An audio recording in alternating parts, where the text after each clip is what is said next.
हम लोग बीएपीआई में जो अनदर मॉड्यूल है farm inspection and certification procedure, उसके बारे में देखेंगे। तो कल बहुत सारी बातें मैंने बताई थी कि किस तरीके से इंस्पेक्शन होना है, सर्टिफिकेशन का प्रोसीजर है, उसी का कुछ पोर्शन इस यूनिट में हम लोग पढ़ेंगे।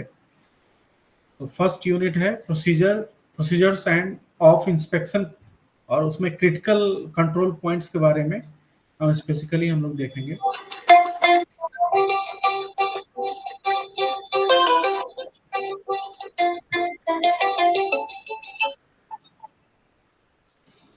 तो जनरली जो इंस्पेक्शन में होता है, ये कल मैंने डिस्कस किया था कि ये इंटरनल इंस्पेक्शन भी होता है, एक्सटर्नल इंस्पेक्शन भी होता है।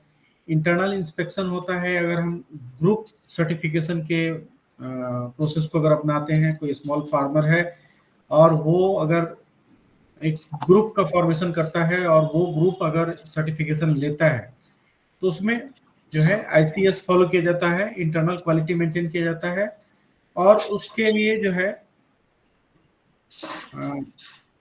इंटरनल इंस्पेक्शन होता है। जो भी ऑर्गेनाइजेशनल सेटअप में कुछ इंटरनल इंस्पेक्टर होते हैं, वो फील्ड विजिट करते हैं, और उसके बाद फिर एक्सटर्नल एजेंसी जो कि थर्ड पार्टी एजेंसी होती है, वो फिर सर्टिफाई करने के लिए इंस्पेक्ट करती है। वो एक्सटर्नल इंस्पेक्टर्स होते हैं।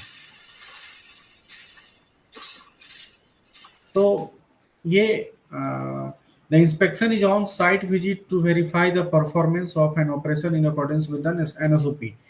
तो ये एनएसओपी की गाइडलाइन का पालन हो रहा है या नहीं हो रहा है, इसको चेक करने के लिए इंस्पेक्शन होता है। दोनों तरह के इंस्पेक्शन, इंटरनल इंस्पेक्शन या फिर एक्सटर्नल इंस्पेक्शन, दोनों में एनएसओपी के गाइडलाइन को क्रॉस चेक किया जाता है। The person appointed by the inspection and certifying agency to undertake the inspection of an operator is called inspector. तो यहाँ पे थर्ड पार्टी सर्टिफिकेशन के दौरान जो जिस व्यक्ति को इंस्पेक्शन के लिए दायित्व दिया जाता है, उस व्यक्ति को इंस्पेक्टर बोला जाता है। तो कुछ गाइडलाइंस हैं ऑर्गेनिक इंस्पेक्शन के, ऑर्गेनिक साइट जो भी होता है, ऑर्गेनिक फील्ड होता है उसके इंस्पेक्शन के। तो inspector should be well versed with the standards. Inspector को हर तरह का जो भी ऑर्गेनिक नॉर्म्स है उसको पता होना चाहिए। Issues outside the standards need not to be scrutinized. अगर स्टैंडर्ड के बाहर का है तो फिर उसको किसी भी तरह से स्क्रूटनी उसकी नहीं करनी है। Should not interpret standard as per convenience. अपने हिसाब से स्टैंडर्ड को जो है इंटरप्रेट नहीं करना है, जो एक आइडियल है उसको मेंटेन करना है। Should put exploratory questions to the operators. तो जो क्वेश्चंस होते हैं ऑपरेटर्स से, उसके बारे में जो है पूछना चाहिए इंस्पेक्टर को। Should not advise the operator but may provide clarification.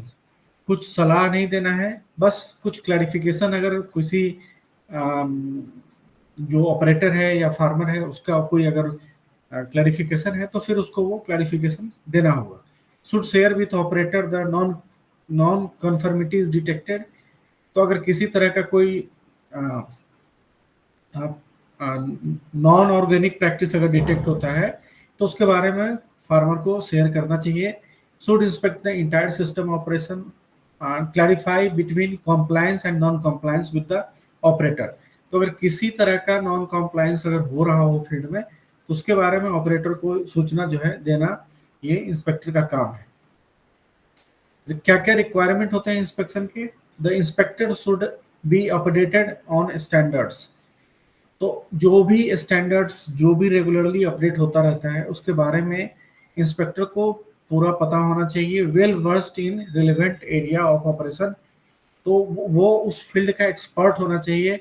Should declare conflict of interest if person और his relatives farm processing unit has been assigned for inspection. तो उसको जो है अगर उसके कोई नोन के यहाँ अगर वो इंस्पेक्शन जाने के लिए उसको मिलता है, असाइन किया जाता है, तो ऐसी परिस्थिति में वो कॉन्फ्लिक्ट ऑफ इंटरेस्ट जो है रिटर्न में सर्व करेगा और वहां पे वो बताएगा कि मैं पार्टिकुलर आदमी को जानता हूं, तो यहाँ पे जो है जो इंस्पेक्शन होगा वो बायस्ड होगा। तो इसी के लिए जो है ऐसे किसी नोन के यहाँ उसको इंस्पेक्शन के लिए नहीं जाना चाहिए।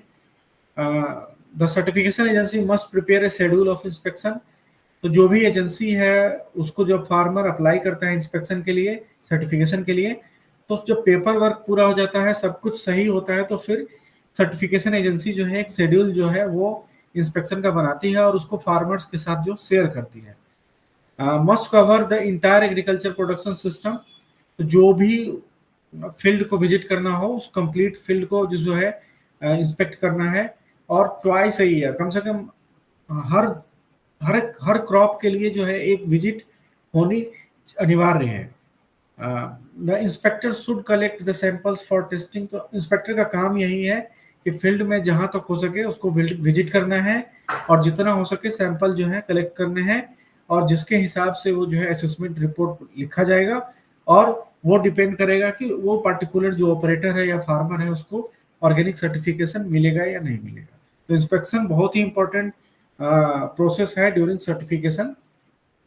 The inspector should possess the appropriate working document and information such as maps, plans of the farm, a list of agriculture input used, a copy of production specification।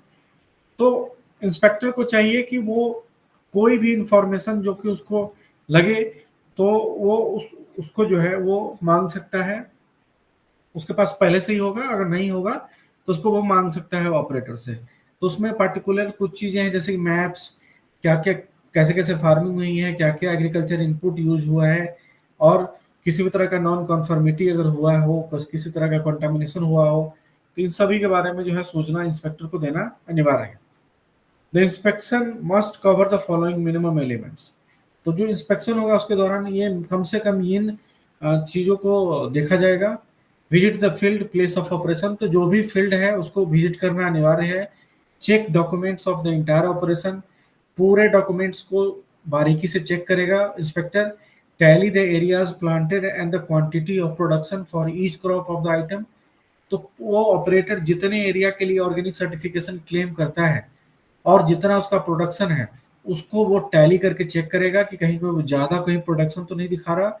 Eight the processing and business premises verify the raw material required and the quantum of value addition. तो जो भी processing unit है उसको visit करना है, उसको check करना है, और कोई अगर रॉ मटेरियल यूज हो रहा है तो उसको उसकी क्वालिटी को वो चेक करेगा।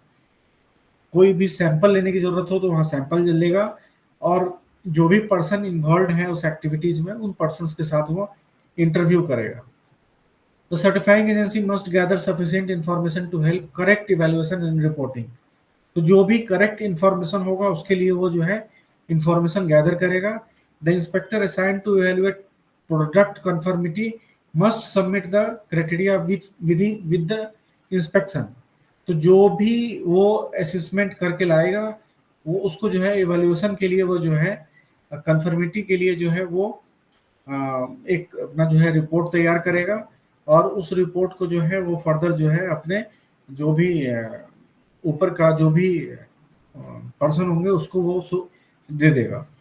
The certifying agency should instruct inspector to record all observations. Field में जो भी ऑब्जर्वेशन है, चाहे वो date and duration of inspection, person interviewed, field and facilities visited, types of document check, इन सब सभी चीजों का डिटेल जो है उस जो रिपोर्ट है उसमें रहेगा। Inspection report must be provided to operator as soon as possible. तो जब ये इंस्पेक्शन रिपोर्ट तैयार हो जाए, ऑपरेटर या फार्मर जो भी है उसको ये रिपोर्ट की एक कॉपी जो है जल्द से जल्द उपलब्ध करा दी जाएगी। कुछ की स्टेप्स हैं इंस्पेक्शन में, क्या क्या है। तो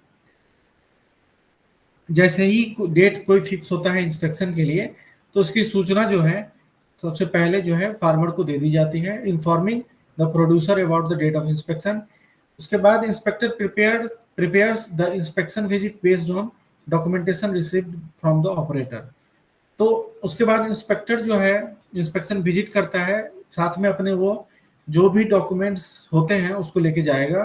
डॉक्यूमेंट जो है लेके फील्ड पे जाएगा, इंटरव्यू करेगा जो भी प्रोड्यूसर उसके साथ, फील्ड की विजिट करेगा, और जो भी इंस्पेक्शन की रिपोर्ट है उस फॉर्म को वो चेकलिस्ट को वो फिल करेगा। Inspector and farmer sign the inspector's observation and non conformity documents. तो अगर किसी तरह का नॉन कन्फर्मिटी हो रही होगी तो उसके बारे में वो इंस्पेक्टर उस पर लिखेगा, और जो फार्मर है उससे भी सिग्नेचर लेगा। The inspector finalize the inspection report submit to the certifying agency. और जो भी सर्टिफाइंग एजेंसी है उसको फाइनली वो अपना रिपोर्ट दे देगा। कुछ चेकलिस्ट हैं ड्यूरिंग इंस्पेक्शन जो कि होने चाहिए, जैसे कि मैप, फील्ड का map, check the accuracy of the map, कितनी एक्यूरेटली वो मैप है, list of the individual fields, overview of the farming system, plant protection report, plant nutrition report, purchase of seed and seedlings, list of farm animals. तो मतलब यहाँ sowing, transplanting से लेकर जो भी हार्वेस्ट तक के जो भी प्रोसेस है उससे रिलेटेड जो भी डॉक्यूमेंट्स होंगे उसको वहाँ चेकलिस्ट में शामिल किया जाएगा।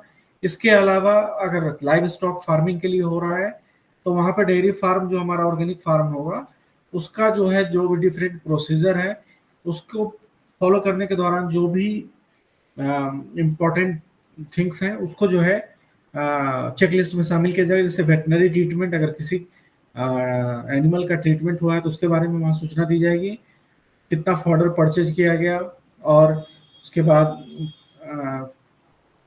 कितना मैन्योर अप्लाई किया गया, कैसे पेस्ट कंट्रोल किया गया, फार्मर का जो भी इनपुट रिकॉर्ड है ये सभी जो है डॉक्यूमेंट को जो है रखना चाहिए और ये चेकलिस्ट में होगा जिसको कि इंस्पेक्शन के दौरान इंस्पेक्टर चेक करेगा। Next is critical control point, CCP, और उसी को दूसरा उसी में कंसेप्ट है HACCP। तो HACCP जो है उसका फुल फॉर्म है hazard analysis critical control point system.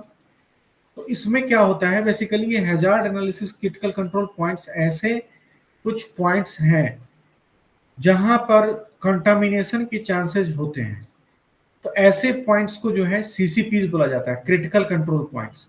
Critical point CCPs means any point or procedure in a food processing system where loss of control may result in unacceptable food safety risk।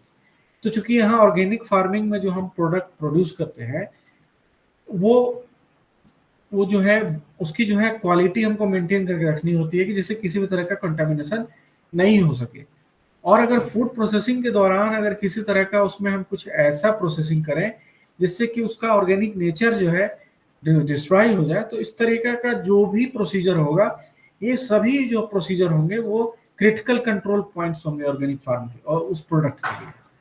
तो ये जो CCPs या HACCP है इसका main motive ये है to set a benchmark for food safety in international food trade. मतलब कि जो भी फूड हम सेल कर रहे हैं मार्केट में या तो नेशनल या इंटरनेशनल लेवल पर, तो उसमें जो है फूड सेफ्टी की गारंटी हो। मतलब कि वो प्रोडक्ट अगर ऑर्गेनिक के नाम पे सेल किया जा रहा है तो वो प्रोडक्ट जो है कंप्लीटली ऑर्गेनिक हो।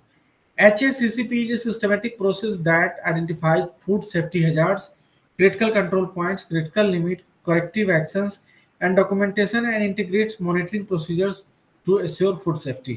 तो HACCP में हम क्या करते हैं, तो फूड सेफ्टी हैजार्ड को डिटेक्ट करने के लिए critical control point, critical limits, अगर किसी तरह का करेक्टिव मेजर्स है उसको प्रिस्क्राइब किया जाता है, फिर डॉक्यूमेंटेशन किया जाता है जिससे कि फूड सेफ्टी जो है बनी रहे।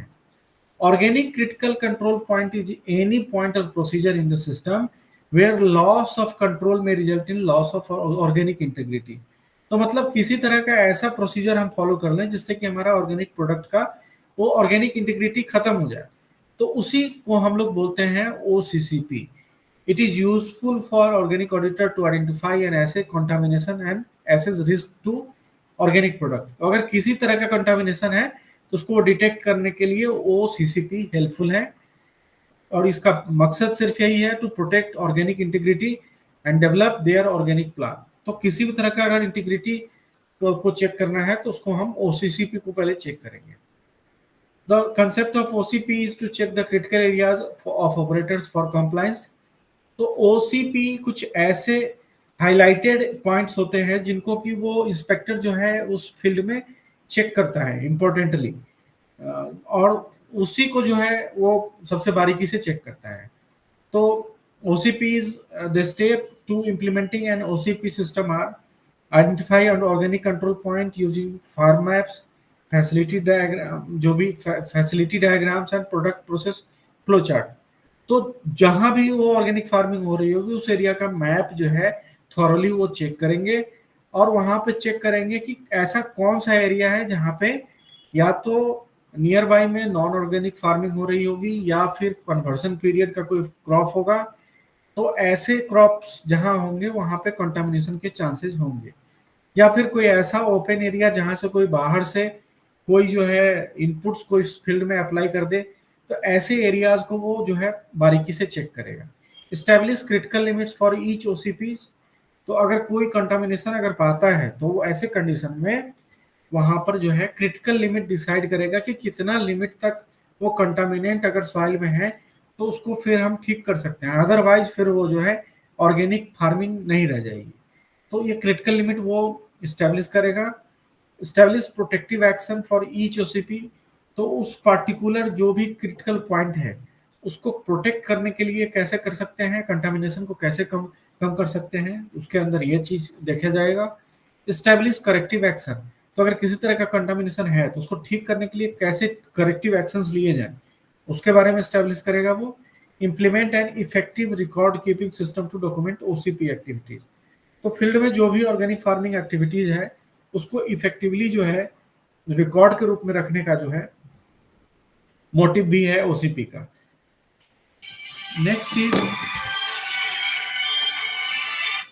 Next is monitor the effectiveness of the system through annual inspection and evaluation. तो अगर किसी तरह का एनुअल इंस्पेक्शन और इवेल्युएशन है होता है तो उसकी जो है इफेक्टिवनेस को वो रेगुलरली मॉनिटर करेगा।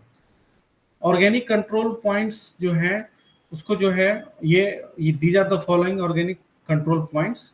तो जैसे कि हमने बताया कि इन सब एरियाज पे जो है ऑर्गेनिक फार्मिंग में जो है कंटामिनेशन के चांसेस होते हैं। तो जैसे कि पैरेलल प्रोडक्शन, तो अगर कहीं ऑर्गेनिक और कन्वेंशनल फार्मिंग अगर हो रही है तो वो एरिया है कि वहाँ पे चांसेस ऑफ कंटामिनेशन हो सकता है। फिर स्प्लिट प्रोडक्शन, तो अगर कहीं हम लोग स्प्लिट में कहीं फार्मिंग हो रही है, मतलब एक ही साथ हम एरिया में हमारा ऑर्गेनिक फार्मिंग हो रही हो साथ में कन्वर्सन पीरियड का भी क्रॉप हो, तो वहाँ पे इशू हो सकते हैं। Reliance on off farm inputs, तो अगर हम अपने फार्म के बाहर से कोई इनपुट मंगा के अगर फार्मिंग करते हैं तो ऐसे कंडीशन में हम लोग जो है वहां पर जो है कंटामिनेशन का चांस देख सकते हैं। यूज ऑफ ट्रीटेड सीड्स और सीडलिंग, तो अगर किसी तरीके का अगर हम जेनेटिकली मॉडिफाइड सीड्स या फिर कोई फंगिसाइड ट्रीटेड सीड या सीडलिंग फील्ड में अगर अप्लाई कर रहे हैं तो वहाँ चांसेस ऑफ कंटामिनेशन है। तो ये क्रॉप प्रोडक्शन का जो है एक सीसीपी है। यूज ऑफ इरिगेशन वाटर, तो इरिगेशन वाटर अगर और उसकी क्वालिटी अगर सही नहीं होगी तो अपने साथ जो है कंटामिनेंट भी वो सप्लाई करेगा सॉइल को। Measures taken to improve soil fertility और टू प्रिवेंट सॉइल इरोजन, क्या क्या मेजर्स लिए गए हैं सॉइल फर्टिलिटी को मेंटेन करने के लिए और इरोजन को कंट्रोल करने के लिए, ये सभी जो है हमारे क्रिटिकल कंट्रोल पॉइंट्स हैं। Sharing equipment with non organic farmer, तो अगर कोई नॉन ऑर्गेनिक फार्मर है और उसके साथ अपना हम फार्म इक्विपमेंट शेयर करते हैं तो इस तरीके से वहां पे चांसेस ऑफ कंटामिनेशन हो सकता है। ऑफ फार्म स्टोरेज एरिया, तो स्टोरेज एरिया में अगर किसी तरह का कंटामिनेशन हो रहा हो तो वो उसको भी चेक करेंगे। इनएडेक्वेट और कंट्राडिक्टरी रिकॉर्ड्स, तो अगर किसी तरह का गलत रिकॉर्ड अगर भरा गया है उसको भी ठीक किया जाएगा। Selling more than was produce, तो अगर हम जितना प्रोड्यूस हुआ उससे ज्यादा अगर सेल कर रहे हैं तो मतलब वहां पे कुछ गड़बड़ी है, वो ऑर्गेनिक फार्मिंग का जो है प्रोडक्ट नहीं होगा, तो उसको बारीकी से चेक किया जाएगा इन सब चीजों को। अब एनिमल हस्बेंड्रीज में क्या क्रिटिकल पॉइंट्स हो सकते हैं? अप्रोप्रिएट स्टॉकिंग रेट्स, मतलब उनको कितना उनका जो है कितना उनका जो है डेली का राशन होना चाहिए, कितनी उनकी ग्रेजिंग होनी चाहिए, वाटर में कितना जो उनको दिया जा रहा है इसको कितना पॉल्यूशन है उसमें, इन सभी को हम लोग जो है चेक करेंगे। सफिशिएंट एक्सेस टू पास्चर और फ्री रन, फ्रीली उनको मिलना चाहिए पास्चर। ऑफ फार्म सोर्सेज और लाइव स्टॉक, अगर किसी तरह का ऑफ फार्म सोर्स हम फील्ड में अगर उस डेयरी फार्म में अप्लाई कर रहे हैं तो वो जो है कंटामिनेशन क्रिएट करेगा। तो परचेज ऑफ फीड, अगर हम फीड अगर बाहर से परचेज कर रहे हैं तो वो कन्वेंशनल है या ऑर्गेनिक है या फिर उसमें कोई एडिटिव्स ऐड किया हुआ है उसको चेक करना है। एंटीबायोटिक्स का यूज करते समय उसको चेक करना है कि कौन सी एंटीबायोटिक जो है हम ऑर्गेनिक फार्मिंग में दे सकते हैं नहीं दे सकते हैं। यूज ऑफ इंसेक्टिसाइड जो भी या पैरासाइटाइज्ड जो भी है उसको हम लोग जनरली इग्नोर करेंगे यहाँ पे। ड्रिंकिंग वाटर कंटामिनेशन, अगर किसी तरह का कंटामिनेशन है वाटर में उसको चेक किया जाएगा। तो ये सभी जो है हम ऑर्गेनिक एनिमल हस्बेंड्री में चेक करेंगे। प्रोसेसिंग और ट्रेड में और जो क्रिटिकल कंट्रोल पॉइंट्स हैं वो है कि organic origin of goods and ingredients. तो जो ऑर्गेनिक ओरिजिन का जो भी प्रोडक्ट है उसको अलग रखेंगे और जो नॉन ऑर्गेनिक है उसको अलग रखेंगे, उनकी प्रोसेसिंग अलग होगी। प्रोडक्शन और trade off organic and conventional product उनका एक साथ ट्रेड होगा, तो ट्रेड भी उनका अलग अलग करना है। Storage of organic and non organic ingredient in the same area, एक ही जगह स्टोर करेंगे बट अलग अलग उसको जो है अलग अलग लेबल्ड हम उसको रखेंगे, जिससे कि क्लियर रहे कि कौन सा प्रोडक्ट ऑर्गेनिक है कौन सा non organic. Permitted production method, permitted processing aids, जो भी परमिशन और एनएसओपी की गाइडलाइन में है उसी के अनुसार हम लोग जो है प्रोसेसिंग फॉलो करेंगे। किसी तरह के का हमको जो है सैनिटाइजेशन केमिकल के थ्रू नहीं करना है। उसका जो पैकिंग मटेरियल है वो जो भी परमिटेड है एनएसओपी की गाइडलाइन में उसी के हिसाब से करना है, और अप्रोप्रिएट उसके ऊपर लेवलिंग करनी है, और जो है उसका कंडीशन जो है लिखना है। इसके अलावा जो इंस्पेक्टर होता है वो जो आता है इंस्पेक्शन के दौरान वो रिस्क एसेस करता है फील्ड में कि कितना वहां पे कंटामिनेशन के चांसेस हैं। कंटामिनेशन बाय पेस्टिसाइड और other toxic substances may occur from aerial drift, water runoff, contaminated irrigation water, flooding, carelessness, previous land use. तो अगर किसी तरीके का अगर कंटामिनेशन हो रहा हो या तो एरियल ड्रिफ्ट से या फिर वाटर के रन ऑफ से या फिर इरिगेशन वाटर के थ्रू या फिर केयरलेसनेस के कारण या फिर कोई जानबूझकर फ्रॉड कर रहा हो या फिर कोई पहले से ही लैंड यूज में कुछ ऐसा प्रॉब्लम था जिसके कारण कंटामिनेशन हो रहा हो, इन सभी को वो बारीकी से इंस्पेक्टर जो है फील्ड पे विजिट करेगा और उसके बारे में अगर वो करेक्टिव मेजर्स दे सकता है तो वो उसको जो है करेक्टिव मेजर्स के बारे में बताएगा। The sources of contamination also include field border adjoining farm. तो फील्ड के अंदर या फील्ड के बाहर से किसी तरह का कंटामिनेशन जो आता है उसको वो एसेस करेगा, रिस्क असेसमेंट करेगा। सबमिशन ऑफ इंस्पेक्शन रिपोर्ट, तो आफ्टर जो है सक्सेसफुल जो इंस्पेक्शन है तो वो जो है एक रिपोर्ट तैयार करेगा और उस रिपोर्ट को वो जो है उसमें जो है कुछ चीज़ें वो स्पष्ट होनी चाहिए, जैसे कि verified and completed farmer documentation. तो जो भी फार्मर का डॉक्यूमेंटेशन है वेरीफाई किया हुआ उसके बारे में वो देगा information. Filled in checklist of compliance, तो जो भी कंप्लायंस हुए हैं एनओसीपी की गाइडलाइंस के हिसाब से उसके बारे में वो चेकलिस्ट देगा। समरी अपनी रिपोर्ट सबमिट करेगा और इनकी रिपोर्ट के आधार पर जो है सर्टिफाइंग एजेंसी डिसाइड करेगी कि एक पार्टिकुलर ऑपरेटर को सर्टिफिकेशन करना है या नहीं करना है। तो नेक्स्ट यूनिट है हमारा chain of custody. The chain of custody mean all relevant steps in the production chain such as growing, cultivation, harvesting, processing, handling, storage and other related processes or activities। तो जो भी हम steps follow करते हैं during organic farming from growing to harvesting selling, इन सभी हर steps को हम लोग क्या बोलते हैं तो कंबाइंड रूप से बोलते हैं चेन ऑफ कस्टडी। और हर लेवल पे जो भी उसका ऑनर होता है वो पार्टिकुलरली जो है उस चेन ऑफ कस्टडी में उस लेवल पे उस ऑर्गेनिक प्रोडक्ट का जो है कस्टडी उसके अंदर में होता है। All this should be inspected and certified. तो जहां भी जिस स्टेप पे जो भी कस्टडियन है उस प्रोडक्ट का ऑर्गेनिक फार्म का वो उसको चाहिए कि एनएसओपी गाइडलाइन के हिसाब से उसका जो है इंस्पेक्शन और सर्टिफिकेशन जो है करवाए। और ये एनपीओपी की गाइडलाइन के सेक्शन 4 में ही है, इसके बारे में लिखा हुआ है। कस्टडियन वन फर्स्ट कौन होता है तो फर्स्ट कस्टडियन जो है उस ऑर्गेनिक फार्म का ऑर्गेनिक प्रोडक्ट का फार्मर होता है जो कि वो प्रोड्यूस करता है उस ऑर्गेनिक प्रोडक्ट को। और these are standard norm laid out for each operator at the farm under NPOP. NPOP में फार्मर प्रोड्यूस करता है इसीलिए वो जो है फर्स्ट कस्टडियन है।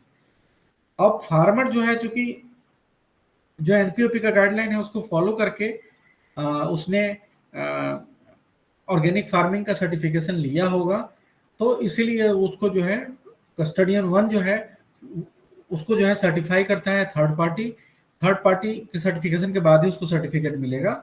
और नेक्स्ट में ये इस सर्टिफिकेशन के दौरान क्या क्या होता है मैंने अभी बता ही दिया है कि from sowing to harvesting, post harvesting में प्रोसेसिंग, लेवलिंग, इन सभी को वो चेक करेगा और फिर वो जो है सर्टिफाई करेगा।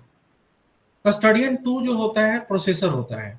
तो वो कैसे, तो फार्मर जो है वो या तो डायरेक्टली मार्केट को सेल कर सकता है या फिर किसी प्रोसेसर को दे सकता है कि वो प्रोसेस करके मार्केट में वो सेल करे।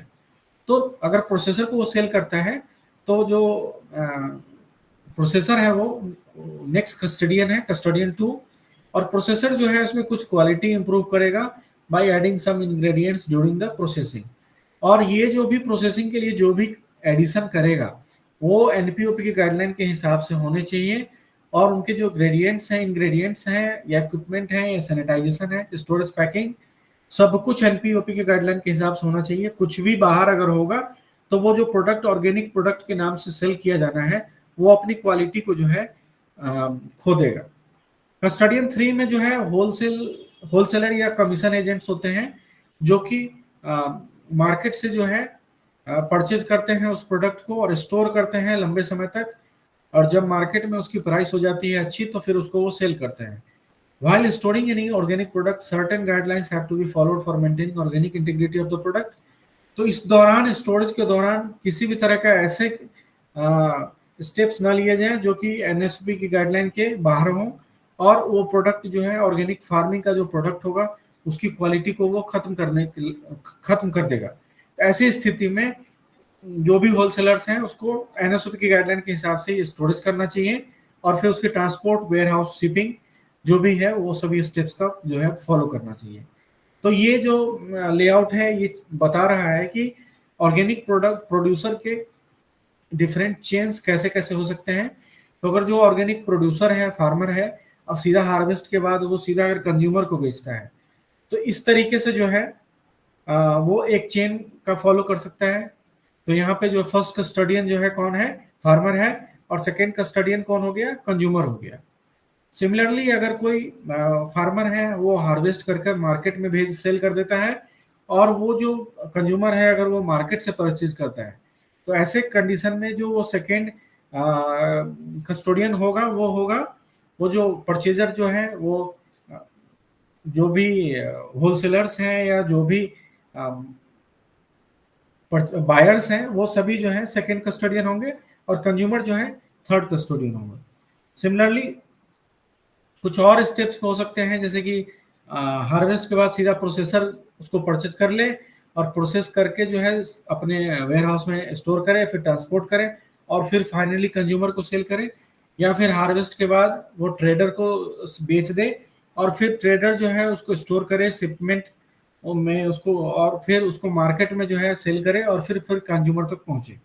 तो इस तरीके से जो है हमारा ऑर्गेनिक प्रोडक्ट जो है डिफरेंट कस्टोडियन जो भी डिफरेंट ओनरशिप के बाद जो है कंज्यूमर तक पहुंचता है। तो इन्हीं स्टेप्स को हम लोग बोलते हैं chain of custodian, sorry chain of custody. ये ऑर्गेनिक फार्मिंग में इंपॉर्टेंट है क्योंकि जिस लेवल पर ये ऑर्गेनिक प्रोडक्ट होता है जिसकी भी कस्टडी में होता है उसकी जिम्मेदारी होती है कि उसकी क्वालिटी को मेंटेन किए रखना। अब IFOM गाइडलाइन के हिसाब से जो सर्टिफिकेशन होता है और चेन ऑफ स्टडी के बारे में क्या दिया गया है, तो as per the guideline organic certification shall be granted solely on the basis of a determination of an operations conformity with the specified publish standard.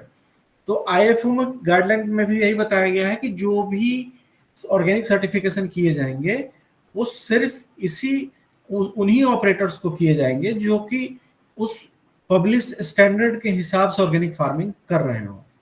The certification body shall not issue any licence to use its certification mark और issue any certification for any product useless unless it has assured the chain of custody of the product. तो जो certification body है वो पहले chain of custody को वो समझेगी और chain of custody में वो प्रोडक्ट जिस लेवल पर होगा उस लेवल पर उसका जो है वो इंस्पेक्शन होगा और वो जब सेटिस्फाई हो जाएगा तब तक वो जो है उसको जो है ऑर्गेनिक सर्टिफिकेशन नहीं दिया जाएगा। जैसे कि मान लीजिए कोई प्रोडक्ट अगर फार्मर ने सेल कर दिया प्रोसेसर को और वो प्रोसेसर के लेवल पर अगर पेंडिंग है तो वो प्रोसेसर का जो है जो भी स्टोर हाउस होगा उसकी थॉरोली जो है इंस्पेक्शन करेगा और वो अगर सब कुछ सही पाता है तभी उस जो सर्टिफिकेशन है उस प्रोसेसर को दिया जाएगा फर्दर सेल कर सके ऑर्गेनिक प्रोडक्ट के रूप में। Where steps in production chain have been certified by other certification body, the guidelines under clause acceptance of the prior certification shall be followed। तो अगर कभी कभी होता है कि हमने एक सर्टिफिकेशन एजेंसी को हायर किया और बीच में कुछ हुआ और उस सर्टिफिकेशन एजेंसी से हमने ना करा के किसी दूसरे से फिर हम उसको कंटिन्यू कराना चाहें, तो ऐसी परिस्थिति में एक गाइडलाइन है कि अगर पहले से जो भी सर्टिफिकेशन हो रहा हो तो ऐसा सर्टिफिकेशन मान्य होगा और जो आगे का सर्टिफिकेशन होगा वो नई एजेंसी कर सकेगी। एनपीओपी गाइडलाइन के हिसाब से जो चेन ऑफ स्टडी है उसके हिसाब का उसका जो है डिटेल जो है सेक्शन 4 ऑफ द एनपीओपी में डिस्कस किया गया है। फार्म प्रोडक्ट सर्टिफिकेशन जो है उसको हर स्टेप पे उसको चेक किया जाता है, इंस्पेक्ट किया जाता है और इसके लिए जो है फील्ड में जो विजिट होता है कम से कम साल में 2 बार होता है। Not only the farmers but also the storage units, processors, packagers, shipment, जो वहाँ भी जिस स्टेप पे है उसका इंस्पेक्शन होना है।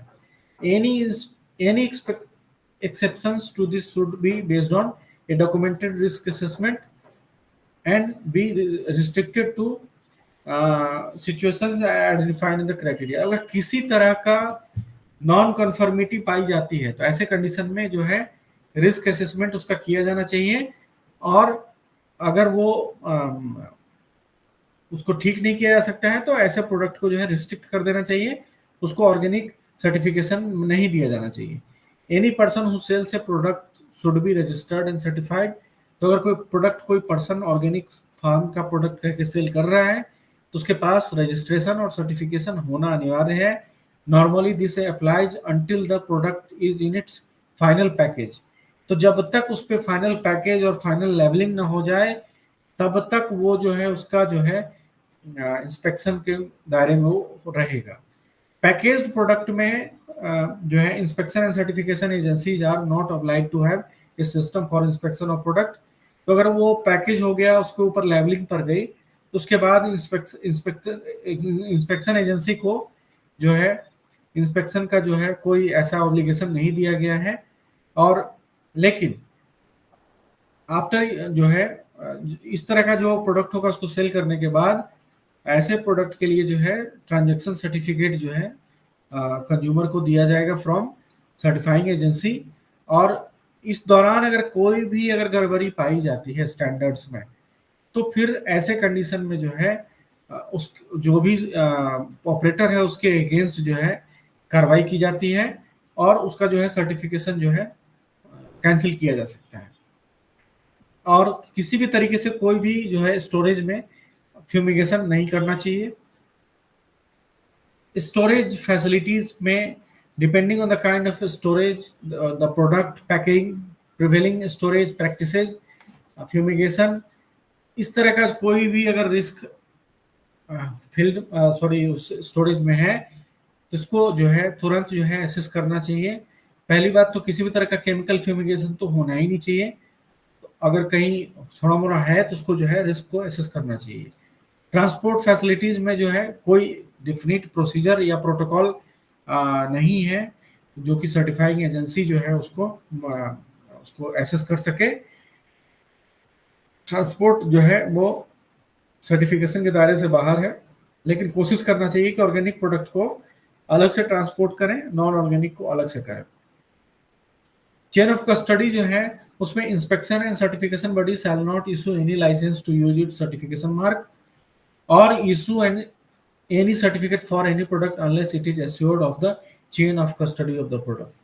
तो जब तक वो इंस्पेक्शन एजेंसी क्लैरिफाई ना हो जाए कि किसने प्रोड्यूस किया है, किसने उस प्रोडक्ट को पहले खरीदा है और उस प्रोडक्ट को मार्केट में लाया है, तब तक वो जो है इंस्पेक्शन और सर्टिफिकेशन एजेंसी जो है मार्केट में उसको सेल नहीं होने देगी सर्टिफिकेशन मार्क के साथ। और ऐसी परिस्थिति में जो है चेन ऑफ कस्टडी जो है क्लियरली डिफाइंड होना चाहिए कि किस फार्म में उस प्रोडक्ट का प्रोडक्शन हुआ और फिर फर्दर उसको किसने प्रोसेस किया या और फिर फर्दर उसको किसने बाय किया और जिससे कि वो मार्केट में आए। ये सभी जानकारी जो है स्पष्ट रूप से उस प्रोडक्ट के ऊपर मेंशन हो की जानी चाहिए। Requirement for chain of custody certification, तो इसके लिए जो है must comply with the relevant parts of the section 4 of the एनएसओपी।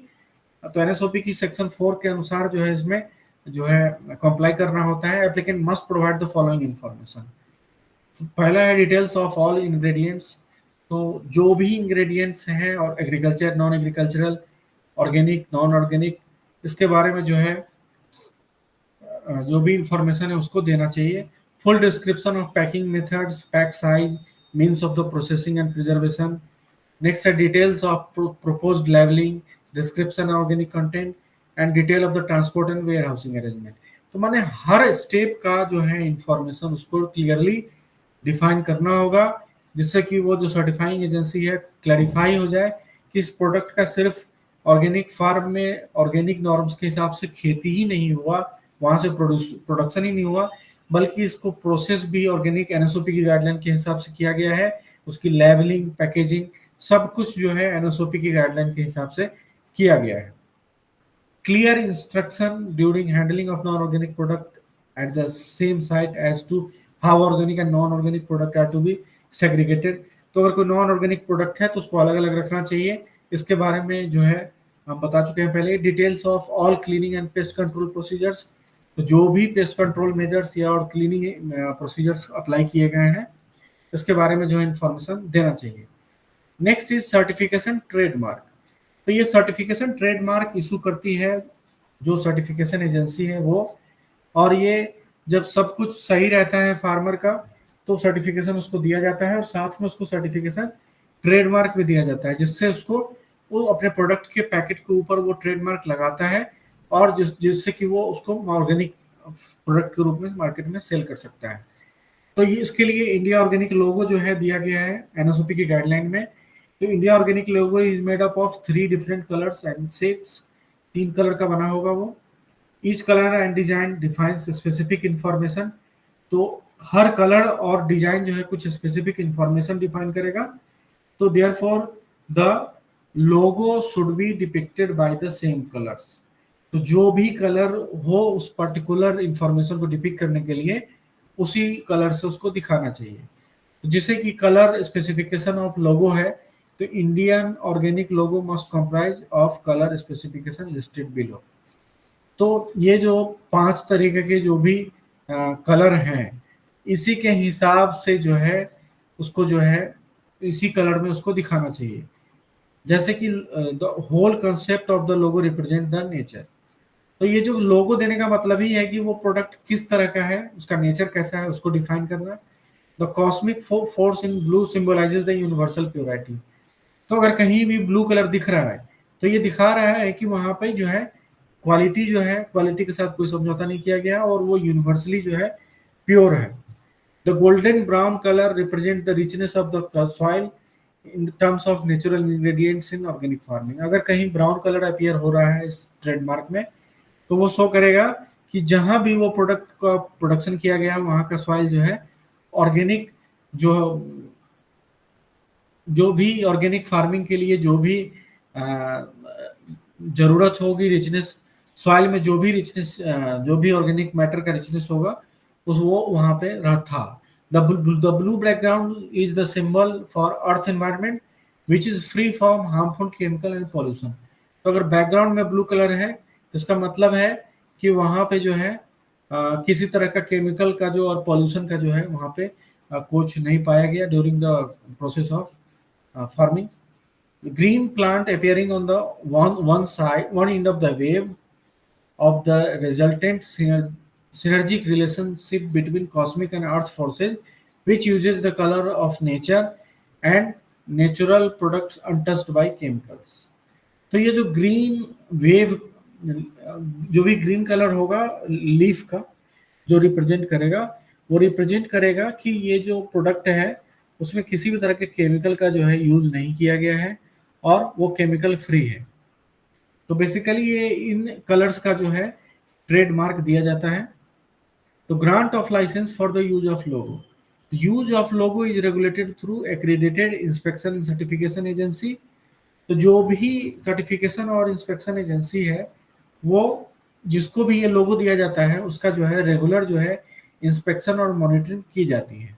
Certification agency accredited by APEDA are authorized to use the India organic logo and grant the operator to use। तो जो भी अपेडा जो कि agriculture and processed food product development authority है, जो कि nodal agency है India में ऑर्गेनिक फार्मिंग के लिए, तो ये कुछ सर्टिफिकेशन एजेंसी जो कि मैंने कल दिखाया था 11, तो ये सभी 11 को एक्रीडेट करता है कि ये अपने अंदर में कुछ सर्टिफिकेशन एजेंसीज को सर्टिफाई करे, जो कि फर्दर फार्मर की फील्ड पे जाके सर्टिफिकेशन और लोगों का जो प्रोसेस है उसको जो है दे सके।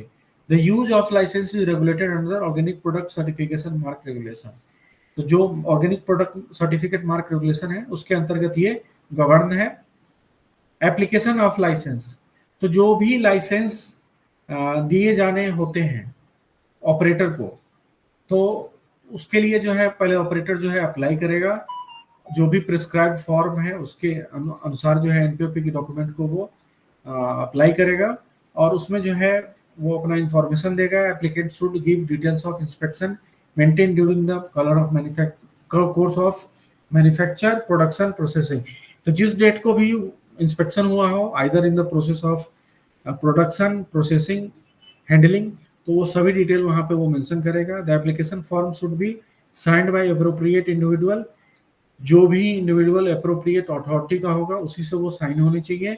जैसे कि अगर वो कोई इंडिविजुअल फार्मर का फील्ड है तो वहां पे जिस फार्मर का ऑनरशिप होगा उसका सिग्नेचर होगा, या कोई एक्सपोर्टर है या कोई प्रोप्राइटर ऑफ द फर्म है, तो इस ऐसे जो भी ऑथराइज पर्सन होंगे वही उस पर साइन करेंगे। The application must be accompanied by relevant documentary proof. तो जो भी डॉक्यूमेंट्स की जरूरत होगी उस डॉक्यूमेंट्स को वो सप्लाई करेगा for the purpose of application. Application का रिसिप्ट होने के बाद जो है for granting licence, the inspection and certification agency may require evidence that the operator has been following routine inspection and testing. तो सर्टिफिकेशन से पहले जो है वो जो सर्टिफाइंग एजेंसी है वो चेक करेगी कि उस फार्मर की फील्ड का जो है इंस्पेक्शन हुआ है या नहीं हुआ है। The required information about the facilities with the operator for the purpose of verifying the evidences used by production by the operator।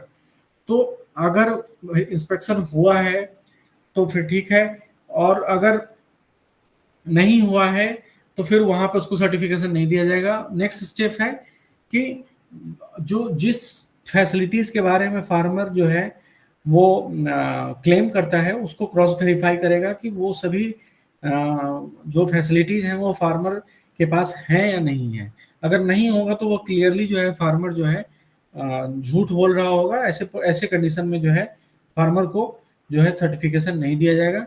The direct the applicant to submit samples to such testing authority as inspection and certification.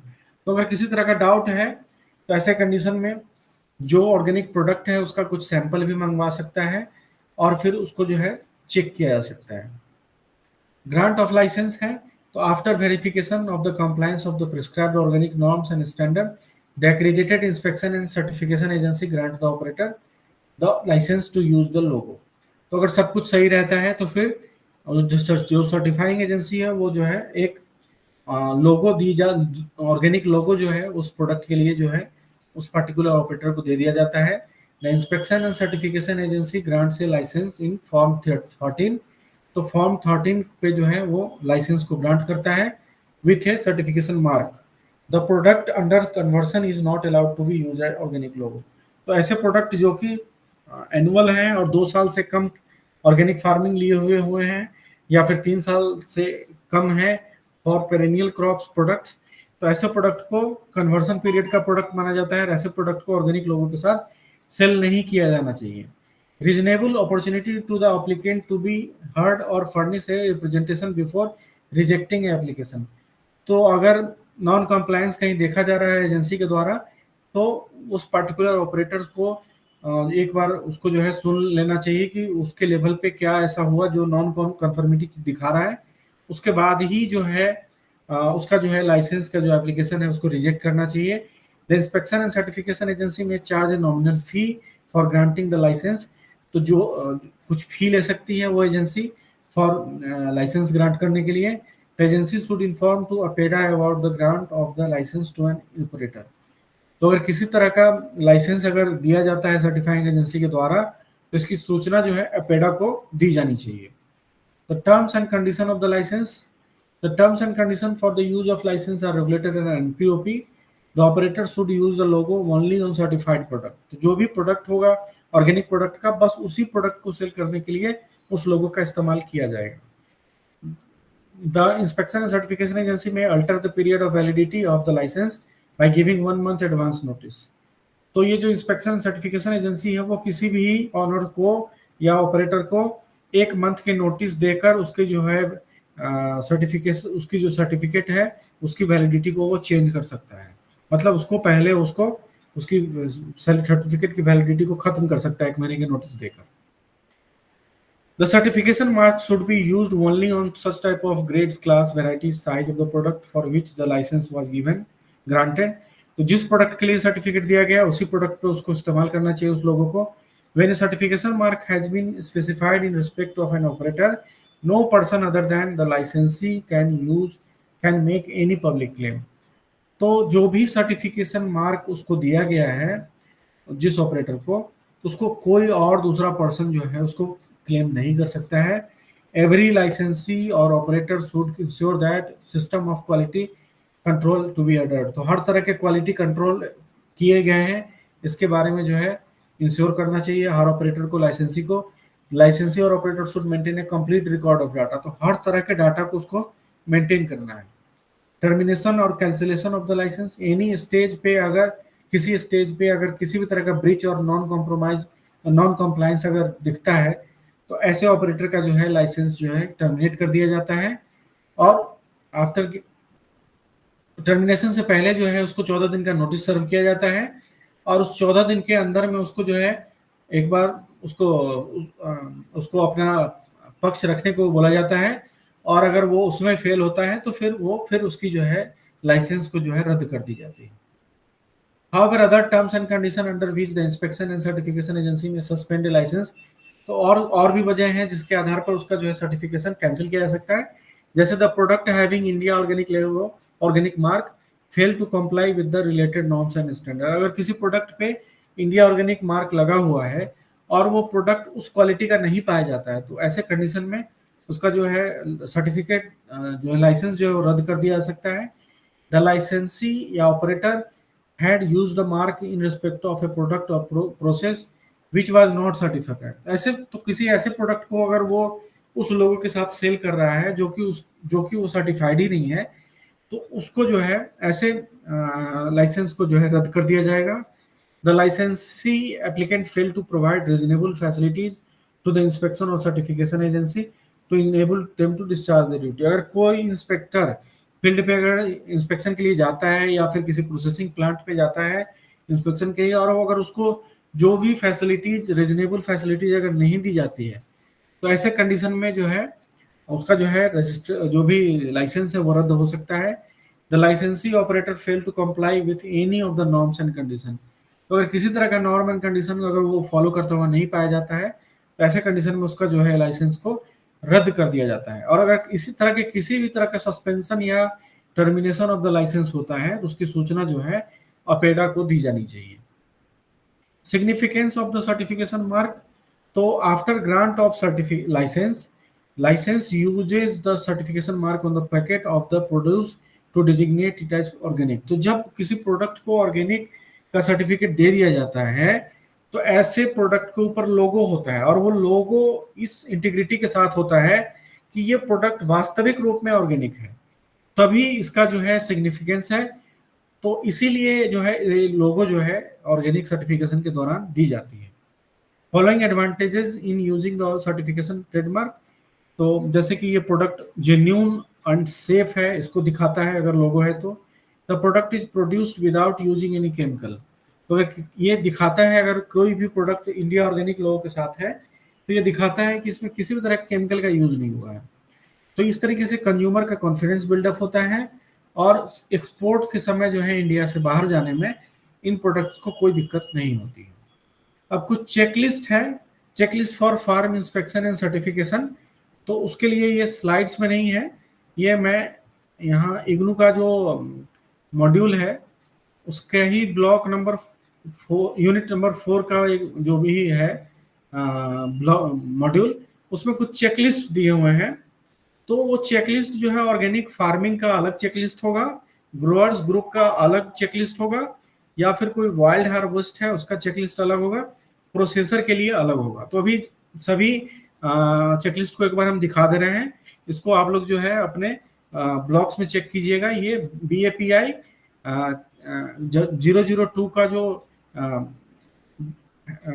जो भी block number 4 है इसके इसमें दिया हुआ है। तो इसमें जो है सबसे पहले जो है हम लोग जो भी ऑर्गेनिक फार्म इंस्पेक्शन होता है, या तो ये किसी इंडिविजुअल का हो सकता है या किसी ऑपरेटर का हो सकता है। तो वहां पर कुछ जनरल इंफॉर्मेशन को कलेक्ट किया जाएगा, जैसे does the product have a copy of standard, मतलब जो प्रोड्यूसर है उसके पास जो ऑर्गेनिक स्टैंडर्ड्स हैं उसकी क्वालिटी से रिलेटेड जो भी डॉक्यूमेंट्स हैं या नहीं है। तो यहाँ पर अगर है तो यस लिखेगा, नो है तो नो करेगा, और अगर किसी तरह का कमेंट है तो उसको वहां पे साइड में लिखेगा। सिमिलरली नेक्स्ट इंफॉर्मेशन लेगा कि is the information content on the application accurate, तो इसको जो है फिल करेगा। फिर does the farm map present, तो जो फार्म मैप है वो एक्यूरेट है या नहीं है उसको चेक करेगा। Where field history is verified और एक्यूरेट, तो इस तरीके से जो भी फील्ड का जो भी इंफॉर्मेशन है वो उसको जनरल इंफॉर्मेशन में कलेक्ट करेगा। फील्ड में कितना एरिया है, कितना ऑर्गेनिक है, कितना ट्रांजिशनल है, कितना कन्वर्सन पीरियड में है, इन सभी को वो चेक करेगा।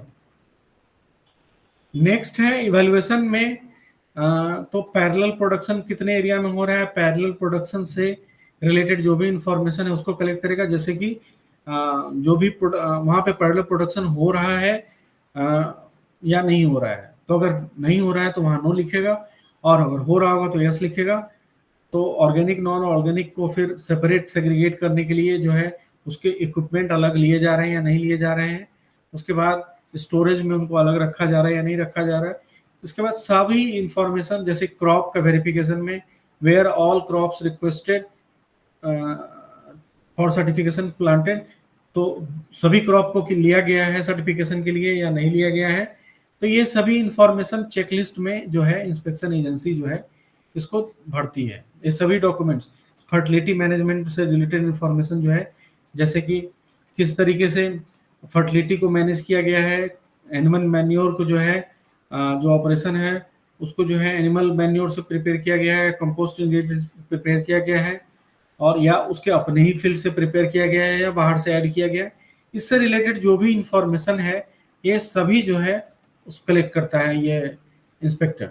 Next is crop rotation. तो क्रॉप रोटेशन से जो भी रिलेटेड इंफॉर्मेशन है, वीड मैनेजमेंट, पेस्ट मैनेजमेंट, इससे रिलेटेड जो भी इंफॉर्मेशन है, इरिगेशन के लिए जो वाटर यूज किया है उससे रिलेटेड जो भी इंफॉर्मेशन है उसको जो है वो इस चेकलिस्ट में यस नो करके चेक करता है, और इसी के आधार पे जो है सर्टिफिकेशन होता है।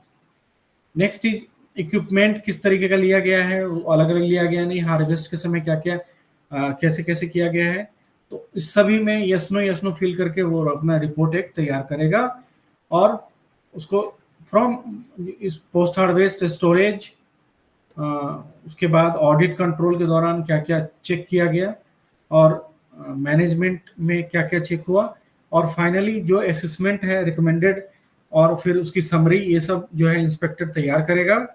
और यहाँ पे जो है इंस्पेक्टर का सिग्नेचर होगा और नेम ऑफ द ऑर्गेनाइजेशन होगा। साथ में अटैच करना होगा जो भी डॉक्यूमेंट्स होगा, जैसे कि farm questionnaire, field maps, field history, copies of inputs, water test analysis, statement of previous ownership, तो जो भी ये सभी डॉक्यूमेंट्स हैं इसको साथ में वो अटैच करेगा। Next is checklist required for growers group. तो ग्रोअर्स ग्रुप के लिए कुछ चेकलिस्ट लगेगा अलग, तो वहाँ पे जनरल इंफॉर्मेशन जो है सभी फार्मर्स से अलग अलग लिए जाएंगे, जो कि ICS के लेवल पर मेंटेन होगा, और वो वहाँ से जो है जनरल इंफॉर्मेशन कलेक्ट करेगा। फार्म प्लान की इंफॉर्मेशन, मतलब फार्म में किस तरीके का फार्मिंग हो रही है, कौन कौन से क्रॉप लिए जा रहे हैं, कितनी एरिया में ली जा रही है, इस सब से रिलेटेड इंफॉर्मेशन लिया जाएगा। सीड्स एंड सीड के ट्रीटमेंट से रिलेटेड इंफॉर्मेशन लिए जाएंगे। जो सीडिंग या पेरिनियल या प्लांटिंग स्टॉक है उसका मैनेजमेंट कैसे किया गया, किस तरीके का जीएमओ क्रॉप तो नहीं ले लिया गया, या फिर किसी तरह के पेस्टिसाइड का यूज तो नहीं हुआ, किसी तरह का फर्टिलाइजर का यूज तो नहीं हुआ। इन सभी को वो क्रॉस वेरीफाई करेगी इस चेकलिस्ट के थ्रू, और उसकी ऑर्गेनिक इंटीग्रिटी को चेक करेगी, और इसी के हिसाब से जो है उसको जो है आईसीएस के हिसाब से जो ग्रोअर्स ग्रुप है उसका जो है जो भी सेट ऑफ स्टैंडर्ड्स हैं वो मिले या नहीं मिले, इसको वो जो आईसीएस ने मेंटेन किया होगा उसको वो चेक करेगा, और फिर इसी के हिसाब से जो है उसको जो है उसका असेसमेंट रिपोर्ट तैयार होगा, और फिर इंस्पेक्टर के सिग्नेचर के बाद वो जमा हो जाएगा, और जो भी अटैचमेंट्स होंगे जमा होंगे। अगर कोई ऐसा लैंड है जहाँ पे कि नेचुरल कंडीशन में वहाँ पे फार्मिंग हो रही है, तो वहाँ के लिए चेकलिस्ट अलग होंगे, क्योंकि वहाँ पर जो है किसी भी तरह का कोई भी केमिकल या कुछ पहले से अप्लाई किया नहीं गया होगा, तो वहाँ का इंफॉर्मेशन जो है अलग तरीके से लिया जाएगा। जैसे कि वहाँ का जो भी was an authorised knowledgeable representative of operation present during the inspection, तो जो भी नॉलेजेबल पर्सन या रिप्रेजेंटेटिव होगा वो इंस्पेक्शन के दौरान प्रेजेंट था या नहीं था। क्योंकि ये थोड़ा सा इसमें इंफॉर्मेशन कम होती है, सभी लोगों के पास इसकी इंफॉर्मेशन नहीं है, तो एक एक्सपर्ट की यहाँ जरूरत होगी जो लोगों को जो है गाइडलाइन दे सके कि वाइल्ड हार्वेस्ट में कैसे कैसे प्रोडक्ट को ऑब्टेन करना है। तो यहाँ भी सब सारे इंफॉर्मेशन जो है यस नो के फॉर्म में कलेक्ट किए जाएंगे, और लास्ट में वो सिग्नेचर करके जो है अपनी रिपोर्ट को जमा कर देगा। सिमिलरली हार्वेस्टर या प्रोसेसर के यहाँ भी वो जो है हर स्टेप को क्रॉस वेरीफाई करेगा कि जैसे उस प्रोसेसर ने कौन कौन से इंग्रेडिएंट्स को यूज किया है, लेबलिंग को कैसे यूज किया है, उसके ऊपर जो प्रोडक्ट हैं सभी प्रोडक्ट के ऊपर लेबलिंग प्रॉपर है, यानी उससे रिलेटेड जो भी यस नो में या फिर नॉट अवेलेबल इस तरीके के 3 ऑप्शंस को फिल करके वो जो है अपना रिपोर्ट प्रिपेयर करेगा। ट्रांसपोर्टेशन, पेस्ट मैनेजमेंट, ये सभी करके अपना रिपोर्ट तैयार करेगा। सिमिलरली एनिमल हस्बेंड्री के लिए भी कुछ चेकलिस्ट है, जिसमें जनरल इंफॉर्मेशन में फार्म का साइज क्या है, कितने एनिमल हैं, और फिर कोई ऐसा प्रोडक्ट तो नहीं उनको फीड के रूप में दिया गया जो कि नहीं देना चाहिए। इस तरीके का जो भी इंफॉर्मेशन है वो यहाँ पे कलेक्ट किया जाएगा। Order, treatment of animal, vaccination से लेकर transport, run out, housing, rearing, सभी इंफॉर्मेशन ये इन जो भी चेकलिस्ट है इस पे कलेक्ट करके, और लास्ट में अपना जो है साइन करके वो जो है अपने एजेंसी को सबमिट करेगा, और उसके बाद जो है उसको जो है जो सर्टिफाइंग एजेंसी है उसके इस क्रिटिकल असेसमेंट को एसेस करेगी, और उस